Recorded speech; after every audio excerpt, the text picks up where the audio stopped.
Hello friends, मैं हूं सविता। कैसे हो आप सब? और मुझे पता है आप सब बहुत बढ़िया और मज़े में हो। और यस, आज हम बात करेंगे हमारे जादू के तीसरे दिन के बारे में। और मैं आशा करती हूँ आपका पहला और दूसरा दिन एकदम अच्छे से गया है। जैसे कि मैंने आपको बताया है, आपने वैसे ही उसको फॉलो किया है। आपने 10-10 नियामतें गिनी हैं, अपने बुक में लिखी है, जोर जोर से उसको बोला है, फील किया है। आपने कल रात को जादुई पत्थर लेके आपकी विश बोली है और आपने थैंक यू भी बोला है। सबसे अच्छी चीज़ के लिए किया है। आपने 10-10 नियामतें लिखी, कल की और परसों की। और अगर अभी भी नहीं लिखे तो गाइस लिखना स्टार्ट करो, क्योंकि जब तक आप नहीं लिखोगे आपके ऊपर कुछ भी वर्क करने वाला है ही नहीं। क्योंकि शुरुआत ही वहाँ से होती है, नियामतें गिनने से। जब तक कि आप अपनी नियामतें नहीं गिनोगे आप आगे जा ही नहीं सकोगे और आप जादू का एहसास ले ही नहीं सकोगे। मेरा आपसे रिक्वेस्ट है, अगर आप मैजिक देखना चाहते हो आफ्टर 28 डेज़ आपके लाइफ में, तो आपको ये पहले दिन से फॉलो करना ही पड़ेगा। आपको आपकी नियामतें लिखनी ही पड़ेगी, आपको कृतज्ञ होना ही पड़ेगा, आपको ये बोलना ही पड़ेगा। आपको जादुई पत्थर लेके आपको थैंक यू भी बोलना पड़ेगा और ये आपको हर रोज़ करना ही है। तभी जाके आप 28 डेज़ के बाद कुछ अपने आप में अगर मैजिक देखना है आपको, तभी पॉसिबल है। पहले दिन से फॉलो करना इम्पॉर्टेंट है। आपने मेरी इस वीडियो के ऊपर पहली बार क्लिक किया है तो भी आप जाके पहला और दूसरा दिन पहले देख लो, तब आपको समझ में आएगा कि मैं इस वीडियो में क्या बता रही हूँ। ओके, तो ठीक है, अब हम चलते हैं हमारे तीसरे दिन की ओर। तो क्या है हमारे तीसरे दिन में? गाइस, आप ऐसा संसार इमेजिन करो, ऐसे दुनिया इमेजिन करो जिस दुनिया में बस आप अकेले हो, कोई ना हो, ना आपको देखने वाला हो ना सुनने वाला हो। मतलब अगर आप कोई संगीत बनाते हो उसे कोई सुनने वाला नहीं, आप गाना बनाते हो कोई सुनने वाला नहीं, कोई तारीफ़ करने वाला नहीं है। अगर आप कुछ अच्छा काम करने आते हो, अगर आप कुछ अच्छा काम करके आते हो, कोई आपकी तारीफ़ करने वाला नहीं हो। अगर आप किसी को कुछ बताना चाहते हो, अपनी खुशी शेयर करना चाहते हो, कोई सुनने वाला नहीं है। आप अच्छे से तैयार हो जाते हो, आपको कोई देखने वाला ही नहीं है। आप अच्छी प्रोग्रेस करते हो लेकिन आपका सक्सेस को एंजॉय करने वाला ही कोई नहीं है। ऐसी ज़िंदगी। अगर आप कोई पेंटर हो, आप अच्छे से पेंटिंग बनाते हो, उस पेंटिंग को देखने वाला, तारीफ़ करने वाला कोई भी नहीं है। आप अच्छा खाना बनाते हो, उसको खाने वाले बस आप अकेले हैं। ऐसी लाइफ आप जीना चाहोगे? आपको अच्छी लगेगी? बताओ गाइस, नहीं ना। इसी का मतलब यही है गाइस कि हमारे जीवन में संबंधों की बहुत ज़्यादा अहमियत है। बिना रिलेटिव्स के, बिना संबंधों के हम जी ही नहीं सकते। हम इंसान हैं और इंसान समाज में रहने वाला प्राणी है। ये कि हम बचपन से पढ़ते आए हैं। हम समाज के बिना आगे जा ही नहीं सकते हैं। हमारे संबंध अच्छे होने चाहिए और हमेशा अच्छे से अच्छे होने चाहिए। भले आपके संबंध अभी सबसे अच्छे ही हो, लेकिन ये जो कृतज्ञता का अभ्यास हम करने वाले हैं, इससे आपके उन्हीं संबंधों में और ज़्यादा जादू होने वाला है। कैसे?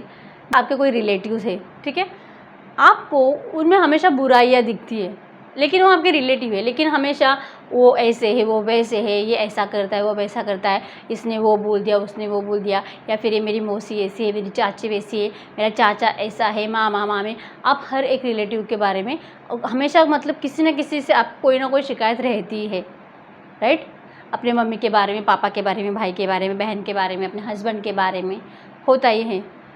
तो गाइज़, इस जादुई अभ्यास से आप उन्हीं लोगों के अंदर मैजिक देखोगे जब यह अभ्यास आप खुद करते हो।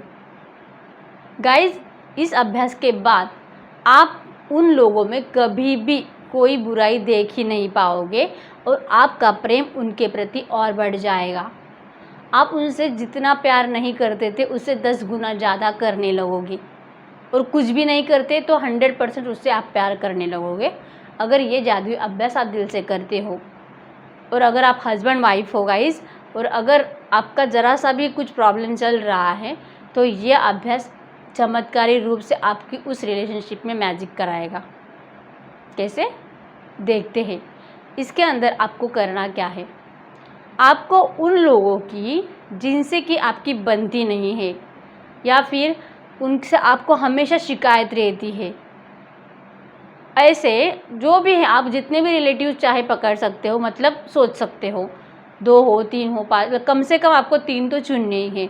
ज़्यादा से ज़्यादा आप जितने, अगर आपके लिखने की जितनी कैपेसिटी है उतनी कैपेसिटी से लेकर आप लिख सकते हो। लेकिन अगर आपको बस टेस्ट करना है कि ये इफ़ेक्ट करता है आपके ऊपर, पहली बात तो ये है कि आपको यकीन करना है, यकीन करके ही आगे चलना है।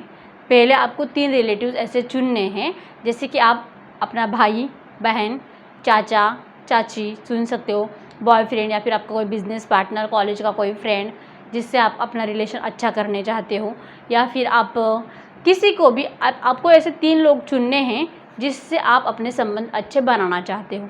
ठीक है, जैसे कि मैं मेरे बेटे का आपको एग्जांपल दे देती हूँ। जैसे कि मुझे अभी स्वराज के बारे में लिखना है। ठीक है, मेरे बेटे का नाम स्वराज है, तो मैंने लिख लिया स्वराज।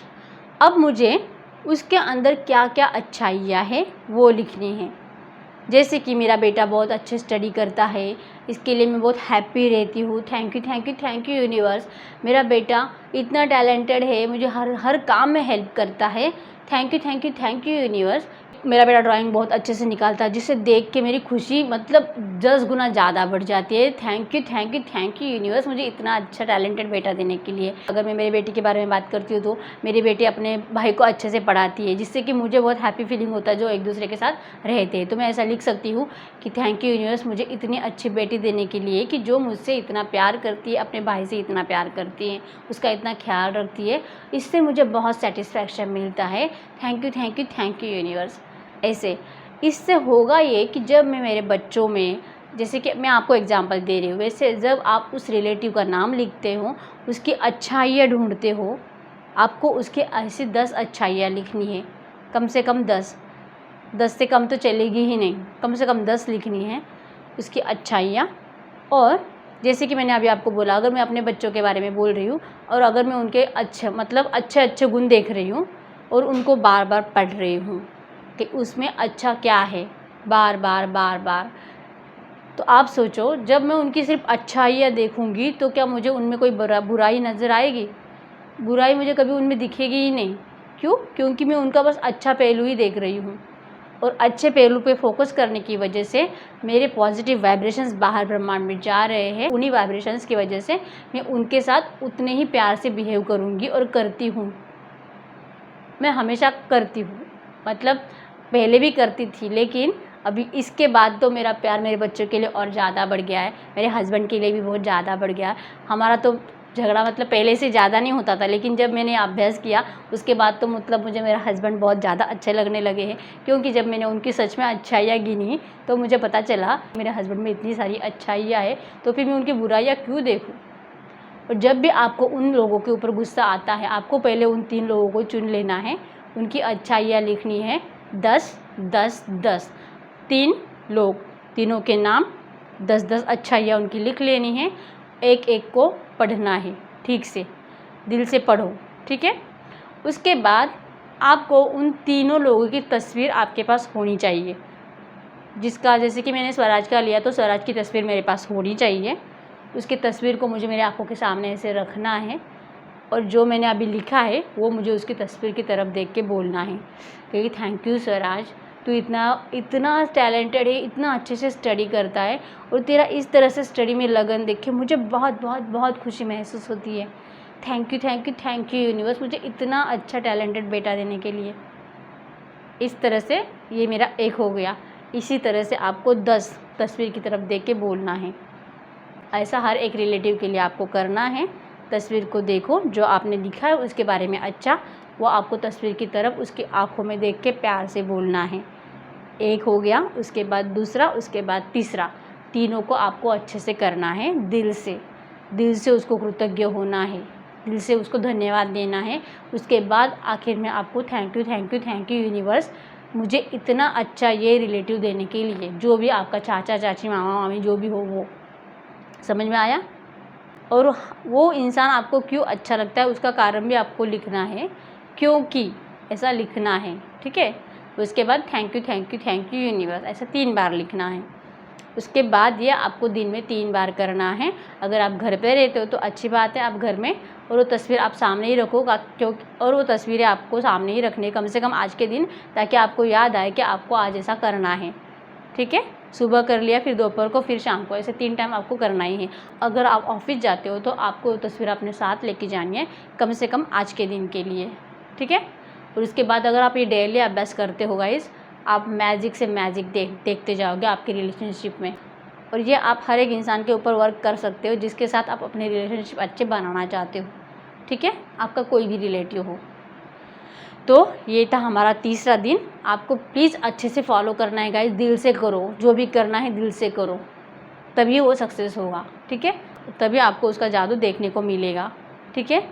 अगर आप दिल से नहीं करोगे तो फिर नॉट पॉसिबल। तो ये था हमारा तीसरा दिन। गाइस वीडियो ज़रा भी अच्छी लगे तो वीडियो को जल्दी से लाइक कर लो, और अगर अभी तक आपने मेरे चैनल को सब्सक्राइब नहीं किया तो जल्दी से मेरे चैनल को सब्सक्राइब कर लो, नोटिफिकेशन बेल दबाना ना भूलो, ताकि जब मैं नेक्स्ट वीडियो डालूँ तो आपके पास उसका नोटिफिकेशन पहुँच जाए, ठीक है। तो मिलते अगले वीडियो में, यानी कि कल। तब तक के लिए बाय।